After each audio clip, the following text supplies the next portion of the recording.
esa reflexión, para que le echemos coco con más calma. Nuestro segundo invitado es el abogado Juan de Dios Hernández Monge. Él es egresado de la Escuela Nacional de Estudios Profesionales de Acatlán, profesor en el CCH Azcapotzalco, abogado postulante desde 1979 en materia laboral, ha formado parte de la recién creada Liga 1 de Diciembre, que integra a diversos abogados defensores. Defendió a los estudiantes de la UNAM y de la ENA apresados en diciembre del año 2000. Formó parte del grupo de mediación que tenía el EPR con las autoridades para exigir el regreso con vida de los desaparecidos Edmundo Reyes Amaya y Gabriel Alberto Cruz Sánchez, e encabezó la defensa de 104 de los miembros del Frente de Pueblos en Defensa de la Tierra, que fueron detenidos por los hechos violentos que se registraron en San Salvador Atenco el 3 y el 4 de mayo de 2006. También fue miembro del colectivo de abogados zapatistas y actualmente es abogado de distintos sindicatos como el SUTIEM. Adelante, Moro. Gracias, compañeros todos, compañeras, buenas tardes. Sí, soy un humilde abogado que ya tengo la especialidad laboral, ya tengo la maestría en Derecho Laboral, actualmente soy doctorante en Derecho Laboral también. Muchísimas gracias por la invitación y colocarme junto a un personaje como Manuel Fuentes, pues me parece que es un compromiso doble para un servidor. Aceptar que lo que viene de arriba es bueno, me parece que es un error garrafal de antemano. No podemos confiar ni tantito así en nada de lo que nos diga este gobierno. Muchos dijeron que Enrique Peña Nieto era un mitómano. La mitomanía es una enfermedad psiquiátrica en donde la persona se ve compelida en su fuero interior para mentir de manera sistemática. Yo no creo que este gobierno sea de mitómanos, más bien creo que estamos sufriendo un gobierno de sofistas. Estos sofistas que plantean de antemano una mentira con una apariencia, simplemente apariencia de verdad.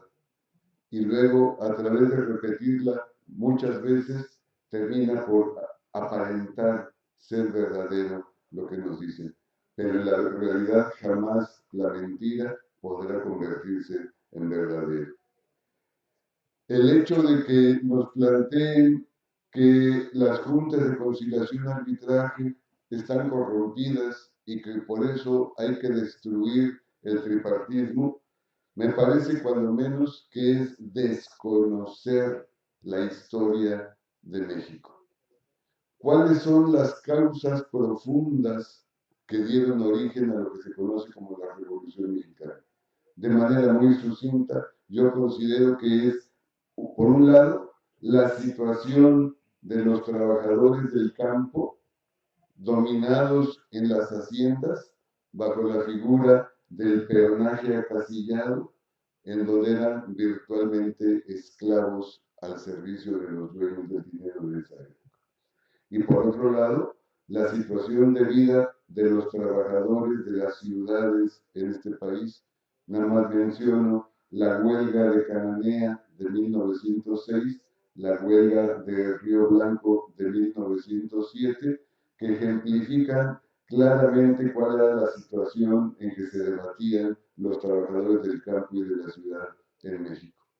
Sabemos que la huelga de Río Blanco fue terminada por un laudo arbitral del entonces presidente de la República, Porfirio Díaz, que fue impuesto como árbitro por los dueños de la fábrica textil de Río Blanco, y que en menos que canta un gallo, el árbitro había decidido que los trabajadores no tenían razón, que el reglamento que les había impuesto la patronal era totalmente legítimo y correcto, y que obligaba a los trabajadores a regresar inmediatamente a laborar.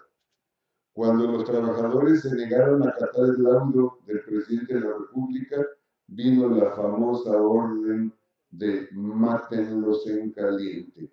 No llévenlos al Ministerio Público, no hagan un juicio, no, mátenlos en caliente, y que fue el reflejo más nítido de lo que era este gobierno porfirista. Por eso fue, frente a estas circunstancias de oprobio en el que se debatían los trabajadores del campo y de la ciudad, fue que surgió la Revolución Mexicana. La Revolución Mexicana, que podemos dividir en dos partes, yo creo, una, la de iniciada por Francisco I. Madero con el Plan de San Luis, pero que al renunciar Porfirio Díaz en mayo de 1911, perdió su bandera principal, el maderismo, y entonces dijo terminó la revolución. Fue cuando apareció la figura luminosa de Emiliano Zapata Salazar con el Plan de Ayala, que invirtió los términos del Plan de San Luis y que es lo que le da el carácter verdaderamente revolucionario al Plan de Ayala y al zapatismo. Sin duda, el fruto de la llamada Revolución Mexicana lo encontramos en la forma como quedaron redactados 3 artículos de esta Constitución. El artículo 3, que nos habla de una educación pública, laica, gratuita, obligatoria, nacional, democrática, que luche contra los fanatismos, contra la ignorancia, que procure en el alumno, dentro del amor a la patria, pero bajo los principios de la solidaridad internacional. Me parece que es un dato esencial. El artículo 27 original, la propiedad de las aguas, los bosques, los hidrocarburos, los metales preciosos, las gemas preciosas, toda la riqueza natural en favor de la nación mexicana. Y el artículo 123, que cuando surgió no tenía apartado B. Un artículo 123 que recoge especialmente lo que había sido el programa del Partido Liberal Mexicano de los Flores Magón de 1906, y que prácticamente todo el capítulo del trabajo se incluye en la Constitución y se le hacen algunos otros agregados. El derecho a la sindicalización y el derecho a la huelga. Fíjense todavía, en octubre de 1916, a 4 meses de la promulgación de la Constitución el 5 de febrero, Venustiano Carranza revivió una ley de Benito Juárez de pena de muerte en contra de los trabajadores huelguistas. El que participara en una asamblea donde se hablara de una huelga y no saliera a denunciar, pena de muerte. El que estuviese en la asamblea y no denunciara a sus compañeros, pena de muerte. Y estamos hablando 4 meses antes del inicio de la vigencia de la Constitución mexicana. El hecho que hoy tengamos el derecho de la sindicalización, el derecho de huelga, el derecho de la contratación colectiva de manera bilateral, el hecho que tengamos instituciones fundamentales del derecho del trabajo, como son, por ejemplo, la idea de la progresividad. Dice la Ley Federal del Trabajo, en la revisión del contrato colectivo no podrán pactarse condiciones inferiores a las ya existentes, pero la tremenda Corte de Justicia de la Nación nos dice exactamente lo contrario. Dice, sí es legal pactar en el contrato, en la revisión contractual, condiciones inferiores a las existentes, con el único límite que las nuevas condiciones no sean inferiores a los mínimos de la ley. Nos han destruido instituciones como la estabilidad del empleo, con el famoso outsourcing, que ya existía desde hacía muchos años y que simplemente fue legalizado. Se permitió la terciarización de la relación de trabajo sin reconocer inclusive la idea del patrón sustituto, de la responsabilidad solidaria del que recibe el beneficio de la relación de trabajo y en relación con el que lo contrata. Nos han roto principios como el de el indubio pro operario. Hoy el artículo 18 de la Ley del Trabajo establece que cuando haya necesidad de interpretar alguna disposición legal, siempre tendrá que aplicarse el criterio que sea más favorable al trabajador. Hoy está también esto en tela de juicio. La idea de la suplencia en la deficiencia de la queja, que en materia laboral y agraria y penal es la suplencia plena, aún en ausencia absoluta de agravios o de conceptos de violación, el juez que conoce del amparo tiene que suplir esas deficiencias del trabajador. ¿A qué me refiero? Estamos hablando, desde mi punto de vista, de una concepción de la lucha de clases. Nos dijeron en Estados Unidos que un Arthur Fukuyama anunció el fin de la historia.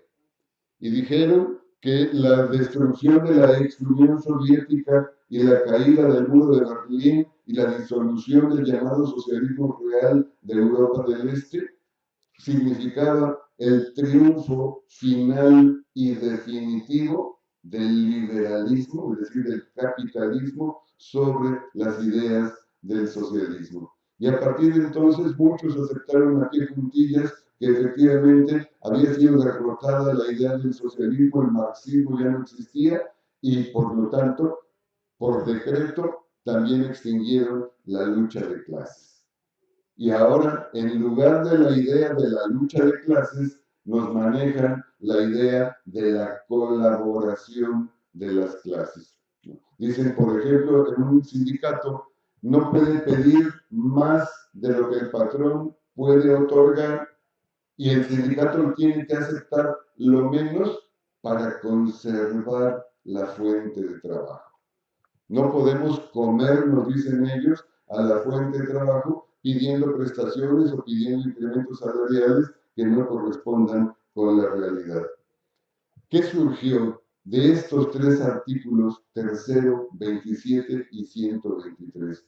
Ni más ni menos que surgió una tercera nueva rama del derecho. Antes existía solamente el derecho público y el derecho privado. Y a partir de la Constitución Mexicana del 17 surgió lo que llamamos el derecho social, integrado por el derecho del trabajo, el derecho agrario y el derecho de la seguridad social. Y como parte de este triunfo, de esta conquista histórica de la clase obrera mexicana, en el artículo 123 se estableció la representación tripartita en los órganos de impartición de justicia laboral. Un representante del capital, un representante del trabajo y un representante del gobierno. Hoy nos dicen que este modelo está agotado, que en las juntas de conciliación y arbitraje, que muchos llaman de confabulación y pillaje, se ha establecido una mafia. En el caso de la Ciudad de México, hoy nos enteramos con preocupación que tienen un pacto no escrito entre los partidos políticos y particularmente dentro del PRD. El partido, el que gana la votación en la elección de la delegación Iztapalapa, que es la más grande numéricamente de la Ciudad de México, automáticamente tiene la presidencia de la Junta Local de Conciliación y Arbitraje. Hoy tenemos una mujer que no rebuzna porque no da el tono, no sabe absolutamente nada de derechos del trabajo, pero tiene ahí un delfín que se llama Pablo Franco, que es el secretario general de Asuntos Colectivos de la Junta Local, que entre paréntesis fue el apoderado anterior del SUTIEMS y que ahora, y que quiso imponer a un delfín en el SUTIEMS y como el sindicato se rebeló y nombraron a un abogado distinto, en este caso un servidor, como apoderado del sindicato, entonces la agarró en contra de su TIEMS, Pablo Franco, y en cada asunto que promovemos se escucha, pero en la vía de los hechos, todos los expedientes del SUTIEMS pasan por la mesa, por el escritorio de Pablo Franco, porque la presidenta, que es la que firma los acuerdos, no conoce absolutamente nada de derecho. Nos archivan los expedientes de emplazamiento a huelga con la mano en la cintura, nos declararon la huelga inexistente por revisión salarial.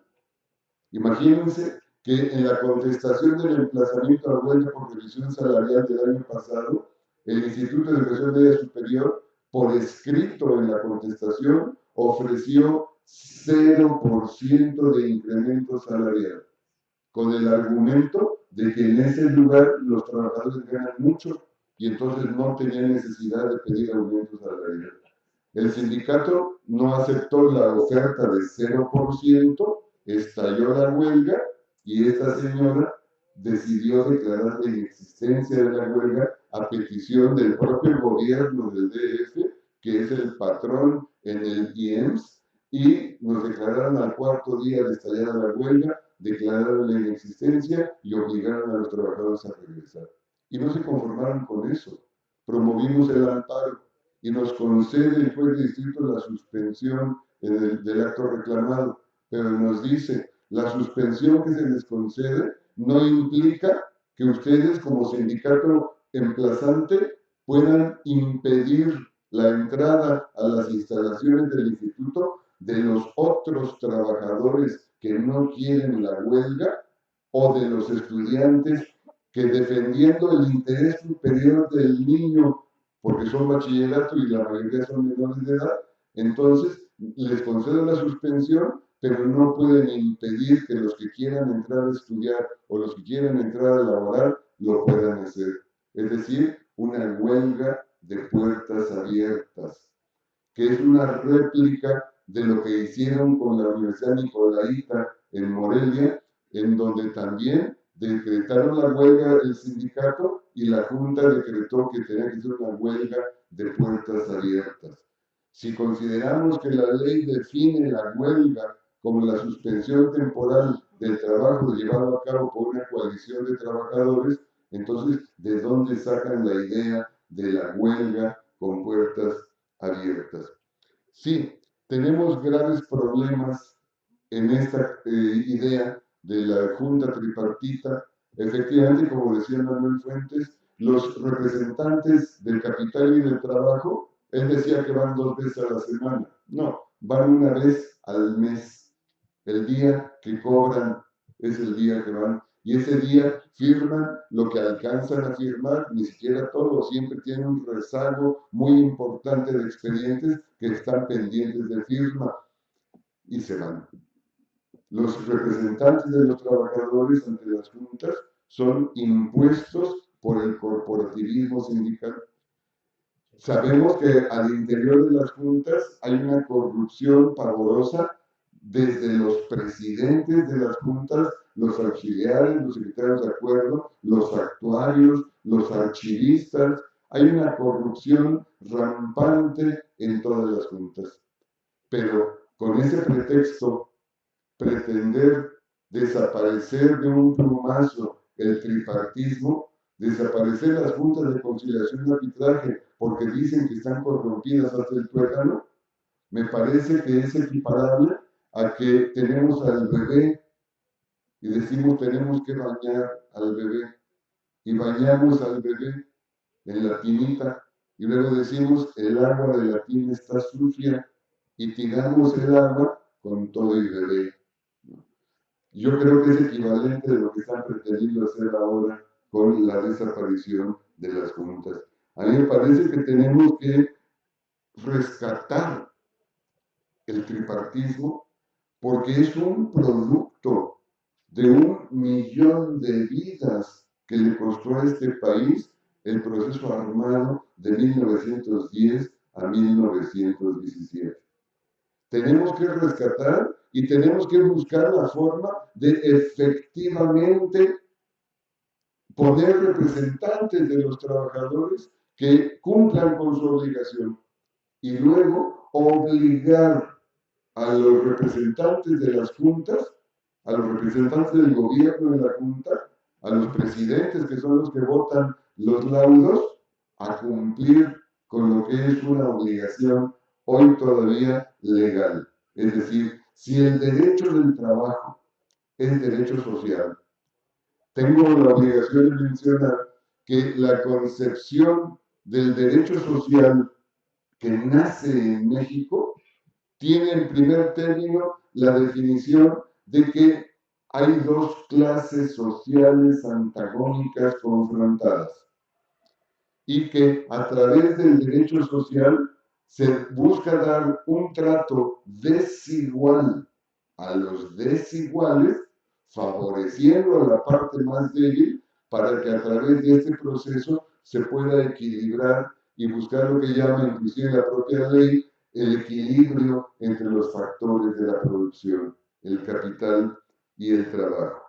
No podemos renunciar a esta noción de la lucha de clases porque entonces estaríamos condenándonos a nosotros mismos a aceptar estas ideas pueriles y absurdas, que lo que venga de la presidencia de la República no puede ser bueno. Nada más hay que ver las declaraciones de ayer de este individuo, ¿no? Primero tuvo que aclarar que sí sabe ponerse las calcetas, que no se las pone al revés, y llevó a la prensa para que fotografiaran que se estaba poniendo bien las calcetas. Y ayer nos sale con esta barrabasada de que no se levanta pensando cómo joder a México. No, es evidente que no, lo hace naturalito, ¿no? Y no puede además hacer otra cosa que joder a México, porque lo que busca es joder a la nación mexicana, es decir, a todos nosotros. No ha hecho otra cosa desde que llegó que realizar esto. Veamos qué le heredó el anterior gobierno de Calderón. Si ustedes se fijan cuál fue el último acto de gobierno de Felipe Calderón, verán que es la reforma de la Ley Federal del Trabajo. El último acto. ¿Por qué lo hizo?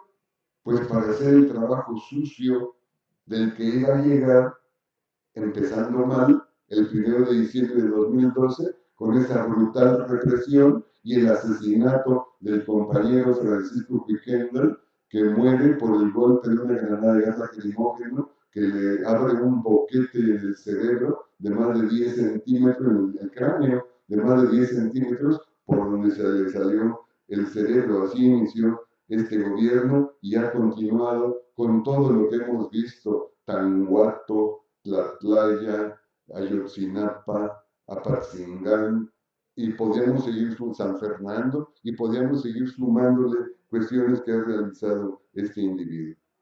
Pero no solo es grave esto que estamos observando, me parece todavía más grave que no nos percatemos que esta es apenas una ofensiva, que efectivamente puede ser una ofensiva final del Estado mexicano en contra de los trabajadores del campo y de la ciudad en este país. Y es una ofensiva que inició desde 1940, cuando terminó el gobierno de Lázaro Cárdenas, que es el que lleva a su máxima expresión los ideales de la llamada Revolución Mexicana, inclusive con la reforma del artículo 3 constitucional para imponer la educación socialista a nivel nacional. Cuando terminó su gobierno, lo primero que hizo Ávila Camacho fue empezar a desmontar toda la obra cardenista, el surgimiento de los ejidos, el surgimiento de las comunidades, el surgimiento de los sindicatos a nivel nacional, incluyendo la CTM, que es creación de Lázaro Cárdenas, pero que la crea en un partido que fue el Partido de la Revolución Mexicana, que yo sostengo que es un partido de corte bolchevique. ¿Por qué sostengo esto? Porque Lázaro Cárdenas hace el PRM con 4 sectores: los tradicionales, el obrero, el campesino, el popular, pero además agrega al ejército mexicano como parte integrante del Partido de la Revolución Mexicana. Lo que hizo Ávila Camacho fue destruir ese Partido de la Revolución Mexicana y dar origen al actual PRI, con todos los vicios y todos los defectos que podemos observar. Continuó la ofensiva en la segunda etapa más beligerante en 1982, con Miguel de la Madrid en la presidencia. Y si hacemos un poquito de memoria, escuchemos el discurso de Pepe Portillo en el último informe de gobierno. Dijo: el mío es el último gobierno de la Revolución Mexicana. Y fue cierto. Miguel de la Madrid abandonó la filosofía del llamado nacionalismo revolucionario, que había tratado de representar las aspiraciones del pueblo de México en esta guerra sangrienta del 10 al 17, pero que no habían logrado hacerlo. ¿Cómo poder nosotros hoy reivindicar esta cuestión? Yo creo que es imposible. Este neoliberalismo que ha privatizado todo lo público y que ha ido por partes, los bancos, los puertos, los aeropuertos, el ferrocarril, las carreteras, y que luego se siguieron con la cuestión del SAR, el Sistema de Ahorro para el Retiro, que es un atraco en despoblado a los trabajadores de este país, que desaparece en el régimen solidario de la seguridad social. Había un fondo nacional para cuando alguien se jubilaba, sacaban de ese fondo para pagar su pensión, pero ahora con las cuentas individuales para el ahorro, para el retiro, vemos que sin invertir un solo centavo, los banqueros panzones se apoderaron de 2.600.000.000.000 de pesos de la noche a la mañana, y nos jinetean nuestro dinero en el SAR, y por jinetearnos nuestro dinero nos cobran comisiones, y de comisiones nada más las Afore se llevan al año más de 50.000 millones de pesos. Y nosotros, en el mejor caso, estamos a la defensiva, sin percatarnos de la dimensión del ataque del Estado mexicano en contra del pueblo de México. No somos capaces de hacer una sola acción ofensiva. En el mejor escenario nos ponemos a la defensiva, y como hoy, analizar qué es lo que puede pasarnos con la reforma del artículo 123 de la Constitución. Pero, ¿qué planteamos para dar el paso al frente como trabajadores? Ejemplo, yo sostengo que si hoy está otra vez en la Cámara de Diputados una iniciativa de ley para reformar otra vez el sistema de ahorro para el retiro, porque dicen que hay un pasivo laboral en todas las organizaciones, especialmente en las universidades autónomas, tienen un pasivo laboral que llega casi al 50% del Producto Interno Bruto, y que esto implica prácticamente la quiebra del país.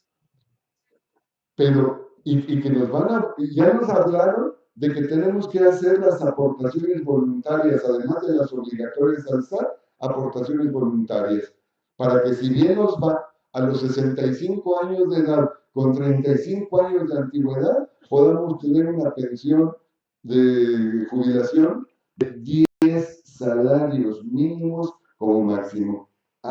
Pero a pesar de que la ley del ISSSTE establece que el régimen de pensiones alcanza también a la Suprema Corte de Justicia, es decir, a los ministros, a los magistrados, a los jueces y a los magistrados de los unitarios, y que abarca al Poder Ejecutivo y al Poder Judicial en su conjunto, ¿por qué entonces se permite que el Poder Judicial Federal tenga lo que llaman ellos su guardadito para darse pensiones de jubilación de más del 120%?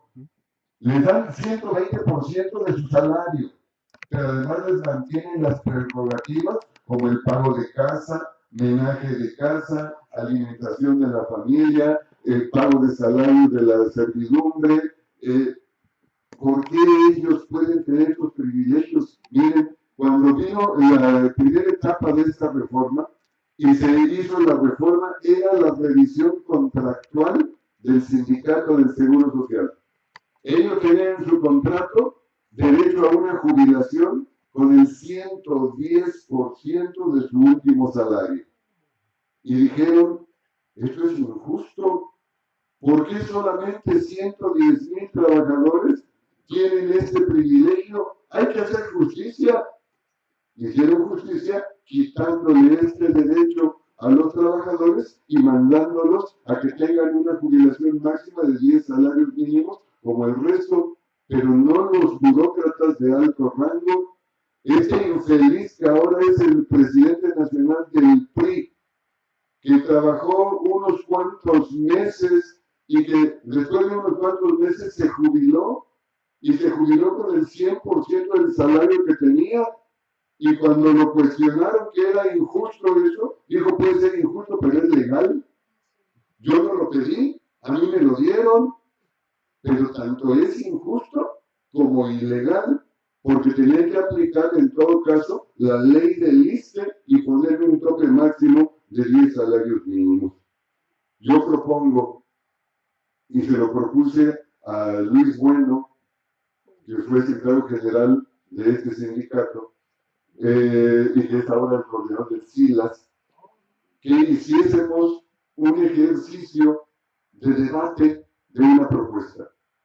Yo sostengo que todos los sindicatos de las universidades autónomas a nivel nacional, que tenemos la característica de todos tener derecho al FODISTE, creemos una sociedad cooperativa de producción de trabajadores universitarios para la administración del Fondo para el Retiro. Y yo les aseguro, compañeros, que con los fondos que hay actualmente se garantiza el 100% del salario para las pensiones de jubilación, y si le apretamos un poquito, hasta podemos tener privilegios superiores al 100%. Pero para hacerlo, primero hay que abrir el debate, hay que hacer los planteamientos ya concretos, las corridas financieras con actuarios matemáticos que nos permitan demostrar que desde un origen, lo que llamaron las cuotas obrero-patronales, desde que surgió el ISSSTE y desde que surgió el Seguro Social, estaban diseñadas para que fuera suficiente para poder satisfacer las necesidades de los trabajadores en estos. Y había estudios muy serios para determinar cuál era el porcentaje. No fue algo casual, pero como empezaron el proceso, por ejemplo, el gobierno del DF, hay dependencias como la Dirección General de Regularización Territorial, la DGRT, donde el 60% de los trabajadores están contratados por honorarios. ¿Y por qué los contratan por honorarios? Pues para no pagarles prestaciones, ni vacaciones, ni aguinaldo, y tampoco ISSSTE.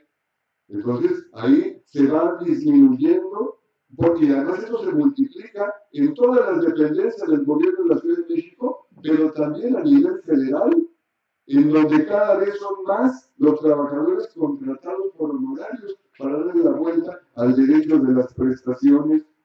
¿Qué significa esto? Si sumamos estos trabajadores a nivel nacional, estamos hablando de millones de trabajadores contratados por honorarios y que todos los recursos de las cuotas que tenían que haber pagado a las instituciones de seguridad social no se entregaron, y tenemos entonces estos déficits, porque al disminuir el número de trabajadores cotizantes, disminuye el ingreso que tienen las instituciones, y entonces nos dicen que están en crisis. Hoy el director del Seguro Social nos anuncia con bombo y platillo: están aseguradas las finanzas del Seguro Social para los próximos 2 años. Y nada más. Porque dice, el pasivo laboral sigue creciendo y nos siguen golpeando de esa manera. Y además, ¿Por qué se plantea una reforma del apartado A del 123?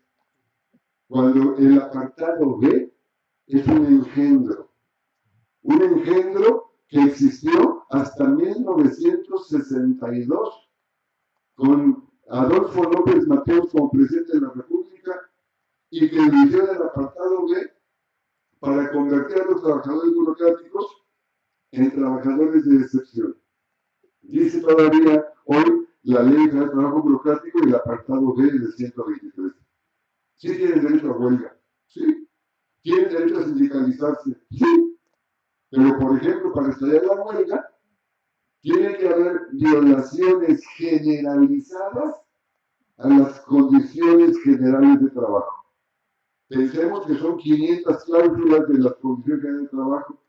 ¿Cuántas tienen que ser violadas para que se considere generalizado?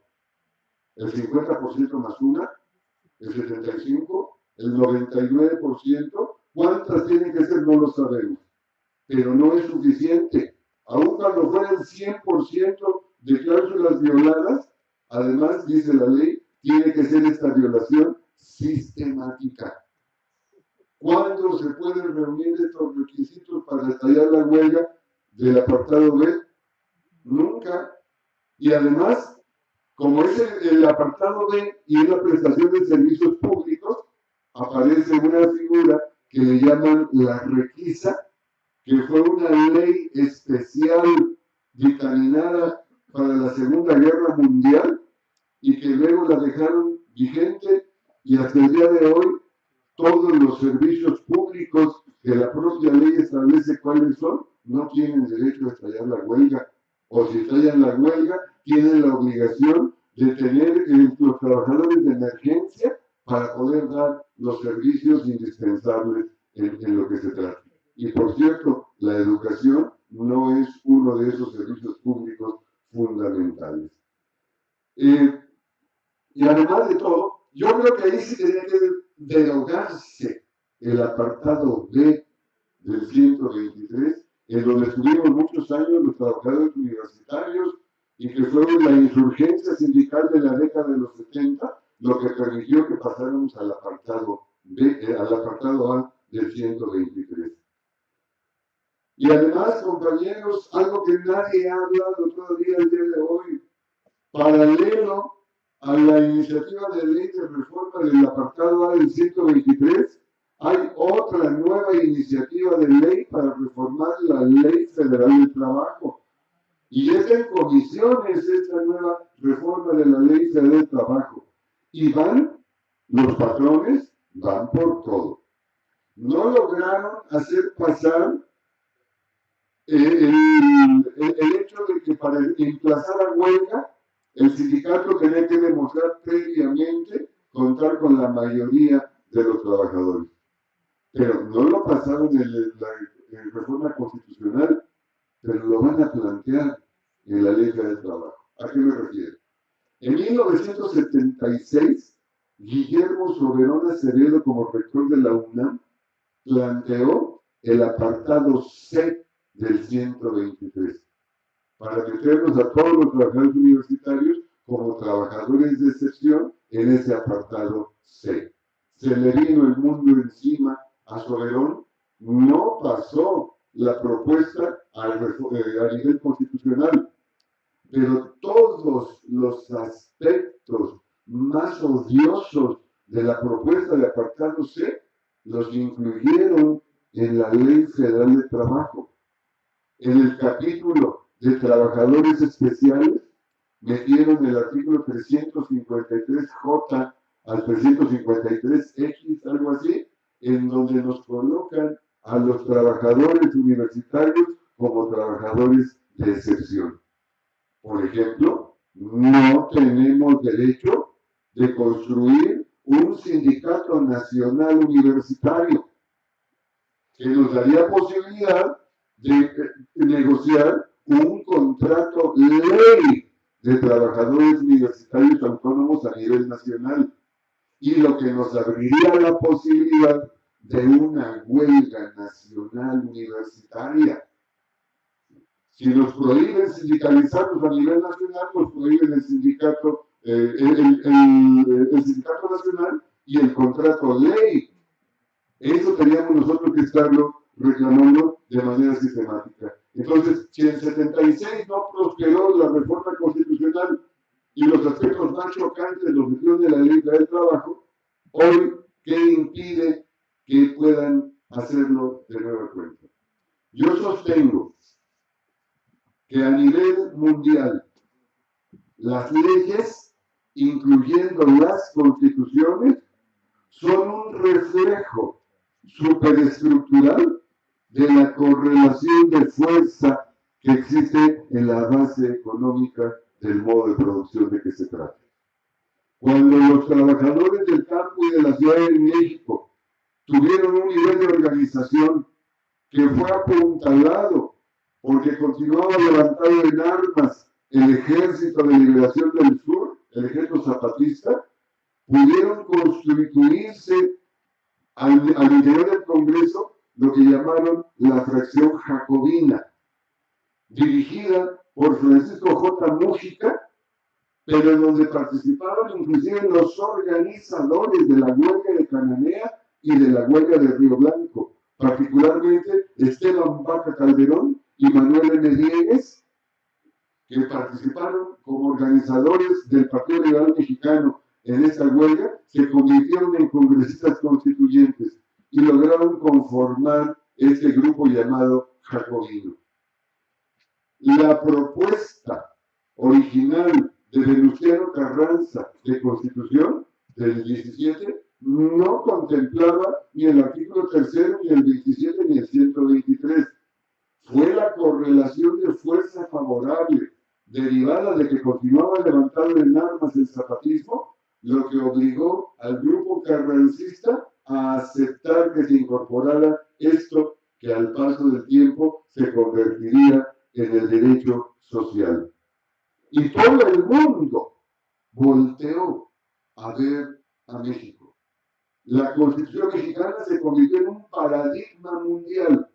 Inclusive antes que la Unión Soviética, en México se establecieron los derechos de los trabajadores y allá había ocurrido una revolución proletaria.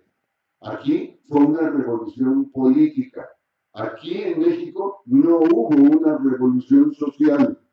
Aquí en México, a pesar de más de 1 millón de muertos, hay quien habla hasta de 3 millones de muertos, lo único que hubo fue una revolución política, una guerra interclase, en donde Venustiano Carranza era el porfiriato sin Porfirio. Y lo que se logró a nivel legislativo fue precisamente fruto de esta correlación de fuerza. Hoy, que los sindicatos están corrompidos, están cooptados, están sometidos a las directrices del Estado, me refiero a la mayoría, por supuesto que hay sindicatos muy honrosamente combativos y de lucha, que todavía siguen manteniendo esta concepción de la lucha de clases, pero que la mayoría están corporativizados. Y al estar corporativizados, están controlados los trabajadores. Y esto genera una correlación deficitaria. Y obviamente, en la medida que no tenemos esta correlación de fuerza a favor, es que ellos, los dueños del dinero, pueden seguir haciendo y haciendo. Esto que estamos viendo hoy de la reforma del siglo XXIII es apenas el colofón de todos los agravios que hemos venido sufriendo el pueblo de México, cuando menos desde 1940 hasta el día de hoy. Yo sostengo que hoy en este país ha ocurrido un golpe de Estado. Un golpe de Estado constitucional. Un golpe de Estado representado porque hay cuestiones en el derecho constitucional que son inamovibles. Lo que constituye la esencia del pacto social de 1917 fueron los artículos 3, 27 y 123. Si quieren meterle el 130 de la separación del Estado y la Iglesia. Pero estos artículos son intocables en teoría constitucional. Y en la práctica vemos la reforma educativa que dieron al traste con el artículo tercero constitucional. Las llamadas reformas estratégicas o estructurales, ¿no? Las reformas del artículo 27 y 28 constitucionales dan al traste con la propiedad originaria de la nación mexicana. Y ahora con la reforma del 123, la reforma de la Ley Federal del Trabajo del 2012 y la nueva reforma ahora también de la Ley Federal del Trabajo, están destruyendo la esencia de lo que es la Constitución mexicana. Y así como antes volteaban el mundo entero a México para copiar el modelo de derecho social, de constitución con derechos sociales, hoy es exactamente a la inversa. En Europa se ha dado un fenómeno que le han llamado el descuelgue laboral. Empezó en España con Rajoy en 2012, en donde establecieron, por ejemplo, romper la idea del salario mínimo o de la jornada máxima de trabajo, y para desaparecer los contratos de industria y privilegiar los contratos individuales, o si acaso los contratos por empresa, por encima de los sindicatos y de los contratos colectivos de industria. Luego, el año pasado, se trasladó a Francia. Y ustedes pueden ver las noticias de lo que pasó en Francia, cómo París estaba incendiado, Nantes, Niza y muchas de las ciudades más importantes de Francia. Los trabajadores salieron a las calles y quemaron coches y se enfrentaron con la policía.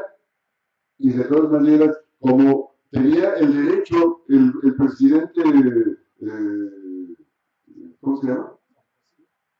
No, el actual, Hollande, para legislar sin el Congreso. No pasó a la Asamblea la propuesta, sino que el Poder Ejecutivo, utilizando derechos excepcionales, decretó la aprobación de la reforma de la Ley del Trabajo en Francia con la disminución sistemática de los derechos de los trabajadores. Y hoy, en México, voltean al extranjero, voltean a Europa para copiar esta figura del descuelgue laboral que ha significado la destrucción de todos los derechos de los trabajadores. Tenemos que reivindicar, compañeros y compañeras, el carácter social, el carácter sui generis, particular, privilegiado, este carácter progresista de vanguardia que había tenido la Constitución mexicana. Hoy no podemos permitir que de un plumazo nos borren 100 años de historia. Nos están dando una vuelta a la rueda de la historia, pero en sentido inverso de 100 años. Y nos están llevando otra vez a la época del porfiriato.